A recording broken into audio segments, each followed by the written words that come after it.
اعوذ باللہ من الشیطان الرجیم بسم اللہ الرحمن الرحیم۔ اللہ تبارک و تعالیٰ کے نام سے شروع جو بڑا مہربان اور نہایت رحم کرنے والا ہے۔ پیارے دوستو، آج کی اس ویڈیو میں کائنات کے سب سے بڑے بدبخت اور کافر کے بارے میں آپ کو بتائیں گے، یعنی فرعون کے بارے میں، کہ فرعون کون تھا اور کس کی اولاد میں سے تھا، اور فرعون کو فرعون کیوں کہا جاتا ہے،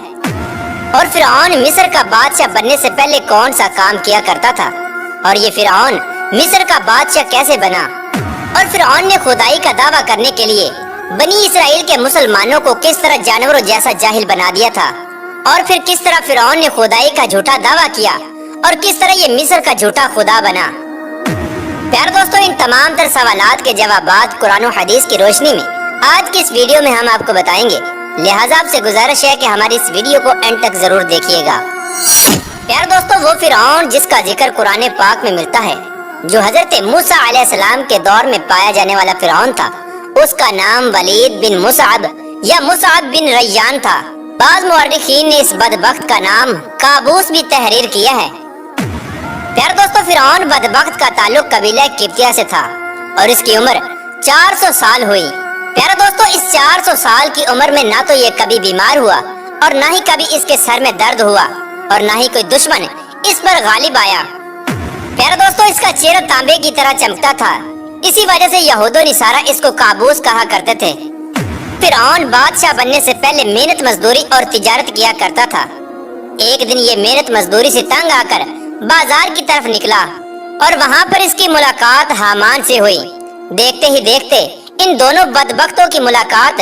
دوستی میں بدل گئی۔ چنانچہ اس وقت یہ دونوں ملعون کام کی تلاش کے لیے شہر کی طرف روانہ ہو گئے،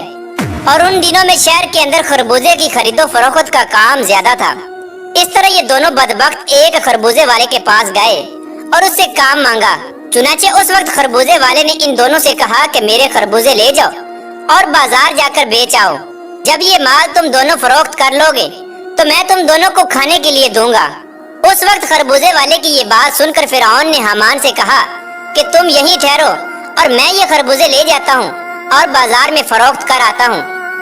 چنانچہ ایسا ہی کیا گیا۔ فرعون وہ خربوزے لے کر شہر کی طرف چلا گیا اور وہاں جا کر فرعون نے دکانداروں سے خربوزے خریدنے کا کہا۔ اس وقت دکانداروں نے فرعون سے کہا کہ ہم تو سودا ادھار خریدتے ہیں اور بیچنے کے بعد اس کی رقم ادا کرتے ہیں، اور یہاں کا یہی دستور ہے۔ چنانچہ دکانداروں کی یہ بات سن کر فرعون تھوڑی دیر کے لیے خاموش ہو گیا، اور پھر اسی وعدے پر وہ سامان فروخت کر کے واپس چلا آیا، اور واپس آ کر خربوزے کے مالک سے کہا کہ مجھے یہ کام اچھا نہیں لگتا۔ اتنا بول کر فرعون وہاں سے چلا گیا۔ اب فرعون کو کسی اچھے کام کی تلاش تھی جس سے فرعون زیادہ سے زیادہ مال و دولت اور روپیہ پیسہ کما سکے۔ اس کے بعد فرعون بادشاہ مصر کے دربار کے اندر چلا گیا اور اس کی خدمت میں جا کے درخواست پیش کر دی کہ میں بہت دور سے آیا ہوں اور میں بہت غریب ہوں اور مجھے کسی کام کی تلاش ہے، اور میں کھانے پینے سے بھی عاجز ہوں۔ برائے مہربانی اپنی سلطنت مصر کے اسی شہر میں بطور فدوی مجھے کوئی کام دے دیا جائے اور اس غلام کو اس جگہ پر مامور فرما کر سرفراز کیا جائے۔ چنانچہ اس وقت فرعون کی یہ بات سن کر مصر کے بادشاہ نے فرعون سے کہا کہ تو کون سا کام چاہتا ہے؟ چنانچہ بادشاہ کی یہ بات سن کر فرعون بولا کہ مجھے مصر کے قبرستان کی دروگی دے دی جائے، اور اس کے بدلے میں کچھ رقم فدیے کے طور پر میں شاہی خزانے میں جمع کروایا کروں گا اور باقی رقم اپنے پاس رکھا کروں گا، اور میری اجازت کے بغیر مصر کے اس قبرستان میں کوئی بھی مردہ دفن نہ ہو۔ یہ بات سن کر اس وقت کے بادشاہ مصر نے فرعون کو مصر کے قبرستان کی دروگی دے دی۔ چنانچہ اس طرح مصر کے قبرستان کی دروگی ملتے ہی فرعون بہت خوش ہوا اور خوشی خوشی قبرستان کے دروازے پر جا کر بیٹھ گیا اور انتظار کرنے لگا کہ اب کون آتا ہے جو اپنے مردوں کو دفن کرتا ہے۔ پیارے دوستو، قضائے الہی سے ایسا ہوا کہ اسی سال مصر کے اندر ایک خوفناک وبا پھیل گئی، جس کی وجہ سے مصر کے بہت سارے لوگ مرنا شروع ہو گئے۔ فرعون نے جب یہ دیکھا تو اس نے ہر لاش کے بدلے ان کے وارثوں سے ایک ایک سونے کا درم لینا شروع کر دیا، اور اس طرح تھوڑے ہی دنوں میں فرعون کے پاس بہت زیادہ مال و دولت اور روپیہ پیسہ جمع ہو گیا اور فرعون امیر ہو گیا۔ اتنا زیادہ مال و دولت آنے کے بعد فرعون نے یہ سوچا کہ کیوں نہ مصر کے تمام قبرستانوں کو اپنے انڈر کر لیا جائے، لہٰذا فرعون نے ایسا ہی کیا۔ فرعون نے مقربان بادشاہ کو کچھ پیسے دیے اور تمام مصر کے قبرستانوں کی دروگی اپنے ہاتھ میں لے لیں۔ چنانچہ اس طرح فرعون قبرستان کی دروگی کے ذریعے بادشاہ مصر کے خزانے میں بہت سارا روپیہ پیسہ جمع کرواتا، اور فرعون کے اس فعل سے بادشاہ مصر بہت خوش ہوتا، اور اپنی جہالت کے سبب بادشاہ مصر فرعون کو پیار اور عزت دینے لگا۔ چنانچہ اسی دوران اتفاقاً قضائے الہی سے ایسا ہوا کہ اس وقت مصر کا وزیر مر گیا، اور چونکہ فرعون اس وقت بادشاہ مصر کا بہت زیادہ مقرب بن چکا تھا، لہٰذا مصر کے بادشاہ نے فرعون ہی کو مصر کا وزیر مقرر کر دیا۔ چنانچہ اس طرح اقتدار ملتے ہی فرعون اقتدار کے نشے میں بدمست ہو گیا، اور اس نے اپنے بدبخت دوست حامان کو بھی اپنے پاس بلا لیا۔ اس وقت فرعون اپنے دوست حامان سے کہنے لگا کہ میں چاہتا ہوں کہ میں خدائی کا دعویٰ کروں اور ساری مخلوق مجھ کو اپنا خدا مانے اور میری عبادت کرے۔ فرعون کی یہ بات سن کر حامان بہت حیران ہو گیا، اور حامان فرعون سے کہنے لگا کہ اگر تو خدائی کا دعویٰ کرنا چاہتا ہے تو سب سے پہلے بنی اسرائیل کی تمام مخلوق کو اپنے ہاتھ میں لے لو اور ان کے دل میں اپنی محبت پیدا کرو۔ حامان کی یہ بات سن کر فرعون نے حامان سے کہا کہ ایسا کرنے کے لیے آخر کیا کیا جائے، اور یہ لوگ کس طرح مجھے اپنا خدا تسلیم کریں گے، کیونکہ اس وقت تمام لوگ حضرت یوسف علیہ السلام اور حضرت یعقوب علیہ السلام کے دین پر تھے، اور کس طرح وہ لوگ اپنے دین کو چھوڑ کر فرعون کو اپنا خدا تسلیم کرتے۔ اس وقت فرعون بدبخت نے اپنے دوست حامان سے اس کے بارے میں کوئی تدبیر نکالنے کا کہا۔ فرعون کی یہ بات سن کر حامان کچھ دیر کے لیے سوچتا رہا، اور پھر یہ تدبیر نکالی کہ بادشاہ مصر سے یہ درخواست کی جائے کہ میں چاہتا ہوں کہ تمام مصر کے تمام لوگوں کی تمام تر خواہشات مفت میں پوری کی جائیں، اور ان لوگوں کے تمام تر اخراجات میں اپنی جیب سے ادا کروں گا، اور جو لوگ جو چیز بھی حاصل کرنا چاہیں وہ بالکل مفت میں حاصل کر سکتے ہیں۔ چنانچہ اس وقت بادشاہ مصر نے فرعون کی یہ بات سن کر اس کی یہ درخواست قبول کر لی، اور 1 سال کے لیے تمام مصریوں کو یہ رعایت فراہم کر دی،